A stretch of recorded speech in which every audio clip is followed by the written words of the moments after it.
అందమైన ప్రపంచం, ఆకాశాన్ని తాకేలా కొండలు, చూడడానికి 2 కన్నులు సరిపోవు అనేలా ప్రకృతి అందాలు, పక్షుల రాగాలు, గోదావరి తల్లి ఒడిలో పడవ ప్రయాణం చేస్తూ ప్రకృతి అందాలను ఆస్వాదిస్తూ ఇలా సాగిపోయే ప్రయాణమే మన పాపికొండల బోట్ ప్రయాణం.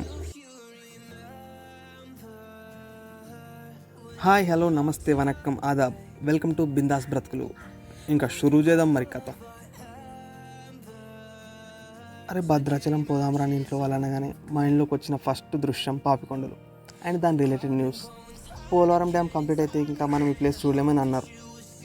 చుట్టూ కొండలు, ఎటు చూసిన పెళ్లి కూతురు ఆకుపచ్చని రంగు చీర కట్టుకొని మెరిసినట్లు కనిపించే ప్రకృతి తల్లిని ఎవరు మాత్రం చూడాలనుకోరు చెప్పండి. ఈ ఘటన మొదలైంది నా ప్రయాణం కూడా. భద్రాచలం నుండి మనకు పాపికొండలు అయితే 72 కిలోమీటర్ డిస్టెన్స్లో ఉంటుంది. రోడ్లు మరీ అంత మంచిగా ఏమి ఉండవు, అంత ఎక్స్పెక్ట్ చేయొద్దు. నెక్స్ట్ వచ్చేసి ఇంకా టికెట్ మ్యాటర్కి వస్తే మనకు టెంపుల్ కాడ, టెంపుల్ పక్కన చుట్టుపక్కల మస్తు ఆఫీసులు ఉంటాయి పాపికొండలు టికెట్ బుకింగ్వి. సో టెంపుల్ నుండి తీసుకెళ్తారు, అంటే భద్రాచలం నుండి తీసుకెళ్ళి మళ్ళీ తీసుకొని వచ్చి డ్రాప్ చేస్తారు.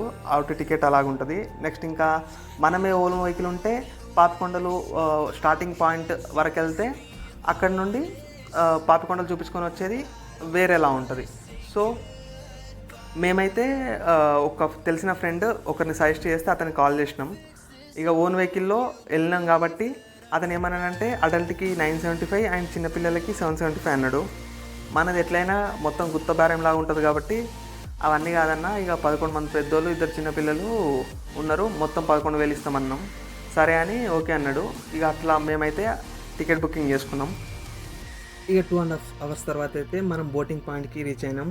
మన బోట్ నేమ్ వచ్చేసి అరితా బోట్, ఏపీటీడీసీ వాళ్ళది ఇదైతే. సో ఇక్కడ నుండి మనకు పాపికొండలు బోటింగ్ అయితే స్టార్ట్ అవుతుంది. అయితే ఒక ఇడ్లీ అండ్ ఉప్మా పెట్టారు. ఇది ఒక గవర్నమెంట్ మేనేజ్మెంట్ బోట్ కాబట్టి మనం అంత లెవెల్లో అయితే ఎక్స్పెక్ట్ చేయొద్దు. ఫుడ్ అయితే ఈటబుల్ అనుకోవచ్చు. ఇంకా కింది నుండి అయితే పైకి వెళ్తే అక్కడ జనాలు అందరు సేఫ్టీ జాకెట్స్ వేసుకొని కూర్చున్నారు. ఇక ఈ జర్నీ వచ్చేసి 4 to 5 అవర్స్ ఉంటుంది. సో మనకైతే బోర్ కొట్టకుండా ఉండడానికి 2 పోరగాళ్ళు అయితే ఇక్కడ ఉన్నారు. వీళ్ళు వాళ్ళ డ్యాన్సులతో, కామెడీతో, ఇంకా ఎవరిదైనా బోట్లో బర్త్డేస్ ఉంటే, పెళ్లి రోజులు ఉంటే వాటిని రీక్రియేట్ చేయడం, అలా చేస్తూ మనల్ని అంటే ఎంటర్టైన్ చేస్తూ ఉంటారు. ఆ జర్నీ ఏదైతే ఉందో ఆ జర్నీలో మనకు బోర్ కొట్టకుండా. నెక్స్ట్ వచ్చేసి వీళ్ళే మనకు గైడ్లు అనుకోవచ్చు, అంటే గైడెన్స్ ఇస్తూ ఉంటారు. లైక్ ఇక్కడ స్టార్టింగ్ పాయింట్లో ఎంత డెప్త్ ఉంది, ఎండింగ్ పాయింట్ ఎంత డెప్త్, అండ్ మనం చూడాల్సిన ప్లేసెస్ ఏంటి, ఏ ప్లేస్లో ఏముండే, లైక్ అల్లూరు సీతారామరాజు వాళ్ళ విలేజ్, ఇవన్నీ మనకు చెప్తూ ఉంటారు. ఇంకా మొత్తం చెప్తారు. లాస్ట్కి మళ్ళీ అంటే మనతో కంప్లీట్గా ఉంటారు. ఆ 4 to 5 అవర్స్ జర్నీ గైడ్ చేస్తూ ఉంటారు, ఎంటర్టైన్ చేస్తూ ఉంటారు. ఇక లాస్ట్లో అయితే అది చెప్పి పైసలు అడుగుతారు. ఇష్టం ఉంటే ఇవ్వచ్చు, లేకపోతే లేదు, అది వేరే మ్యాటర్ అనుకోండి. అది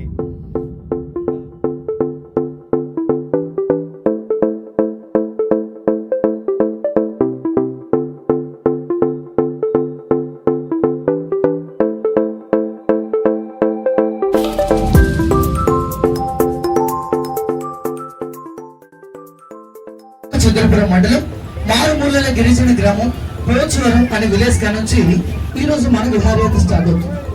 ఈ రోజు మన ఎండింగ్ ప్లేస్ వచ్చేసి ఏలూరు డిస్ట్రిక్ట్ పోలవరం మండలం సిరివాక అనే విలేజ్ వరకు మన విహారయాత్ర ముందుకు కొనసాగుతుంది. అలాగే మన జర్నీ స్టార్ట్ అవుతున్న ఈ ప్రాంతం దగ్గర గోదావరి లోతు వచ్చేసి 1 నుంచి 50 అడుగుల మధ్యలో ఉంటుంది. మన ఎండింగ్ ప్లేస్ అనగా ఆ పాపికొండల నడుమ ఇదే గోదావరి లోతు వచ్చేసి 1 నుంచి 300 అడుగులకు పైగా. అలాగే మన జర్నీ ఈ పుణ్యనది గోదావరి నది పని కాబట్టి చిన్నవారు పెద్దవారు అందరూ కూడా ఈ పుణ్యనది ఆశీస్సులు పొందాల్సి ఉంటుంది. అది ఎలా అంటే, నేను గోదావరి మాత కంటాను, మీరందరూ కూడా నాతో సమానంగా గట్టిగా చేయని పలకండి. ఓకేనా? ఓకే. అలా మీరు రెడీగా ఉండాలి, గట్టిగా చెప్పాలి. గోదావరి మాతకి జై. కొంచెం గట్టిగా గోదావరి మాతకి జై. గోదావరి మాతకి జై. జై. చూడండి, అలాగే ఇక్కడ నుంచి కూడా నెక్స్ట్ మన స్టాప్ వచ్చేసి పేరింటాలపల్లి శివాలయం టెంపుల్. అంటే ఇక్కడ నుంచి కూడా నెక్స్ట్ ప్లేస్కి వెళ్ళడానికి మనకి ఇంకా 2 hours లేదా 1.5 hours జర్నీ ఉంటుంది maximum.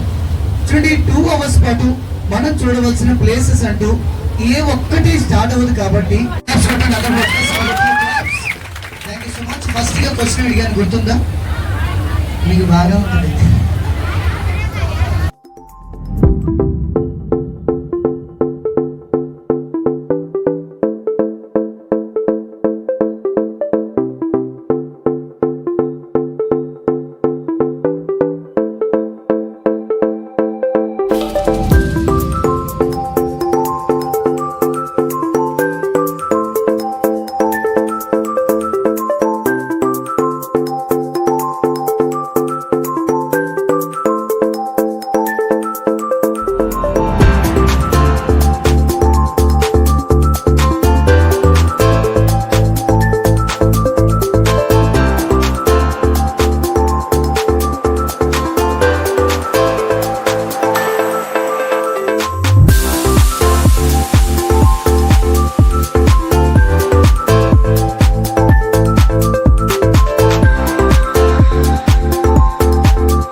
One and half hour తర్వాత మనకు ఒక శివాలయం దగ్గర ఆపుతారు.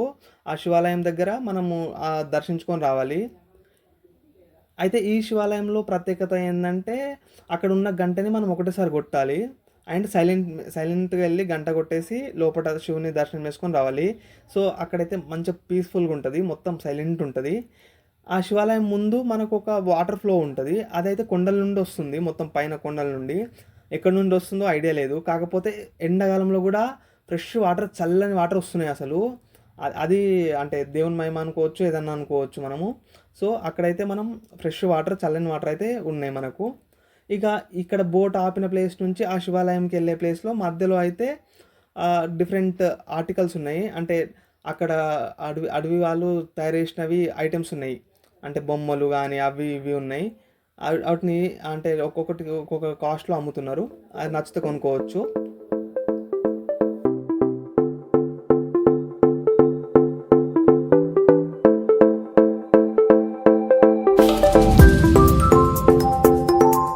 ప్లేస్లోనే మనకు లంచ్ అయితే ప్రొవైడ్ చేస్తారు. ఇక నేను ముందు చెప్పినట్లు లంచ్ కూడా తినొచ్చు అన్నట్లే ఉంటుంది. అలసిపోయిన జీవులకు ఏది పెట్టిన అమృతం లానే ఉంటుంది కాబట్టి ఎలా పడితే అలా తినేసాం. చంద్రపురం మండలం కొల్లూరు అనే గ్రామం. ఈ విలేజ్ గురించి ఎందుకు చెప్తున్నానంటే, ఈ విలేజ్ లో లాస్ట్ 2 years బ్యాక్ వరకు ఒక నైట్ స్టే చేయడం జరిగేది అనమాట. ఒక 1000 members నైట్ స్టే చేసేవారు. కానీ ఇప్పుడు లేదు, లాస్ట్ ఇయర్ ఫ్లడ్ వల్ల అన్ని వాటర్ లో కొట్టు.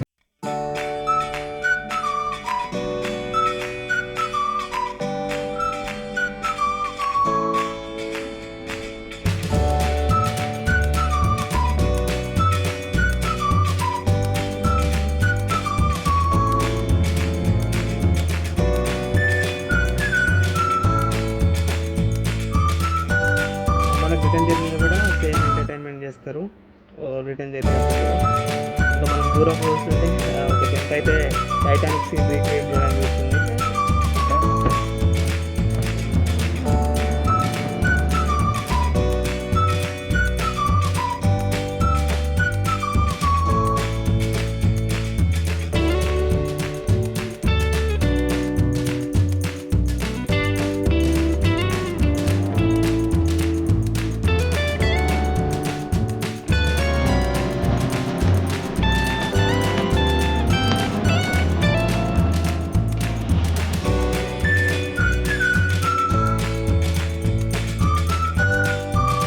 ఇక ఫైనల్గా అయితే మన రైడ్ అయితే కంప్లీట్ అయిపోయింది.